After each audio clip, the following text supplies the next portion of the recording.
Hey everyone. Today I decided to go through the Q&A session just to target and to tackle some of the questions that I receive from my clients when I speak to them as so many people do not understand why they need the license, whether they need the license for the blockchain. So I have a collection of these questions, so let's get through some of them really quick, right? The question number one is, what is the advantage of Curacao license versus getting the license in another country such as Malta, right? So if you are a startup and if you want to save your money and you want to start the business on the right foot and you want to have you an entrance into the business, you want to go and you want to sign software providers, you want banks, you want payment system providers, you want to have a legal foundation in order to prove to your tax institutions like IRS or anyone else that you do your business in a legitimate way, so you can buy yourself houses and cars and whatever you want. You need that license, right? So the Curacao gives you that opportunity to get that license as cheap as possible. There is no, you know, better price for the bang. There is no bang for the buck better than if you're getting the Curacao license, because it's not as expensive as Maltese license, and it's also takes you.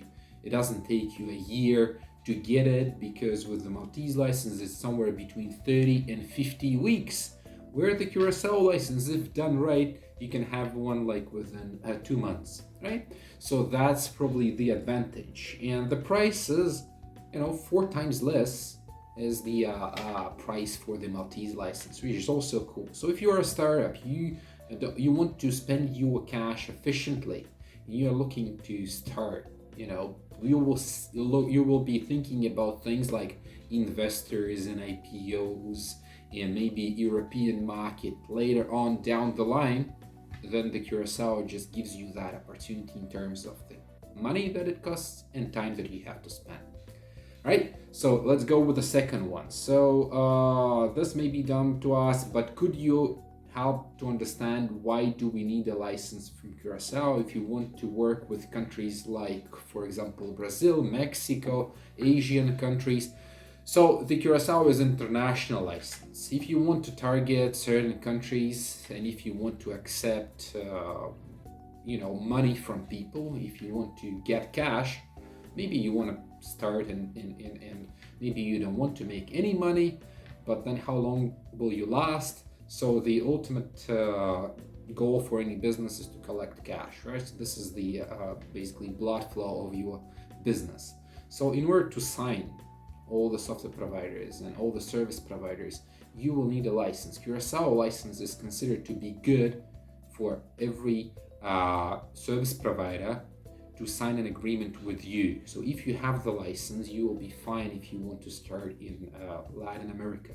You will be fine if you want to start in Asia, in Middle East, in many other countries. So the Curacao is international license that allows you to work in multiple countries, right? Good question though. So the third question is, if we have a blockchain-based lottery website, why do we need a license? So just because of the same reason. Blockchain doesn't, serve as a good excuse for you not to have the license. Blockchain is just the technology that gives you some advantages in terms of decentralization, maybe some anonymity, and so on and so forth. But when it comes down to the legitimacy of your business, all the same service providers, all the people that you're going to work with, your clients will ask you whether you have a license or not. And if you don't have a license, well, why would I swipe my credit card with your blockchain super casino, right? So there is no reason for me.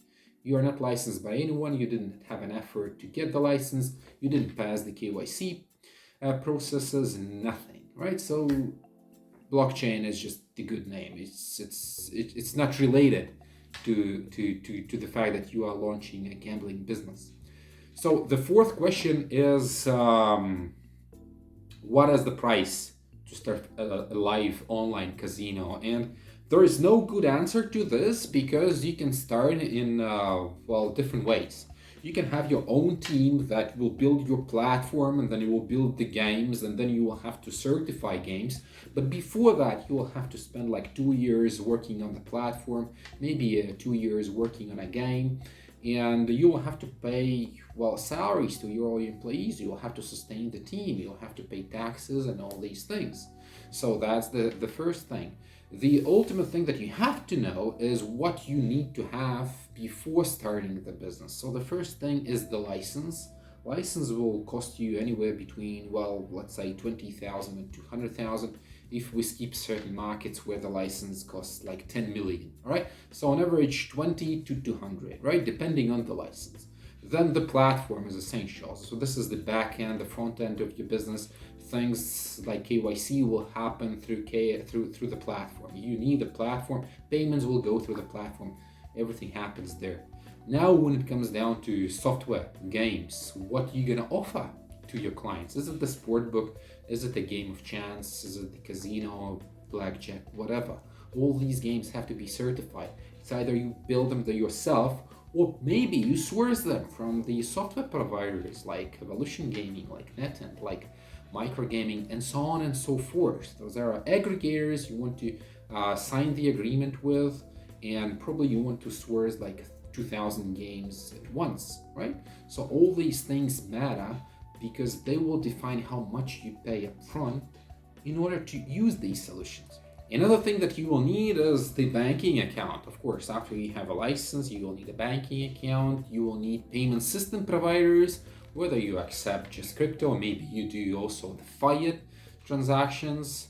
And that's basically it. This is the entire structure. So the range of your initial expenses can be somewhere between, well, let's say 25,000 if you do have the license and you have probably a gaming solution and the platform that is somehow open source, or probably you just offer a game without the platform and you are starting as light as possible.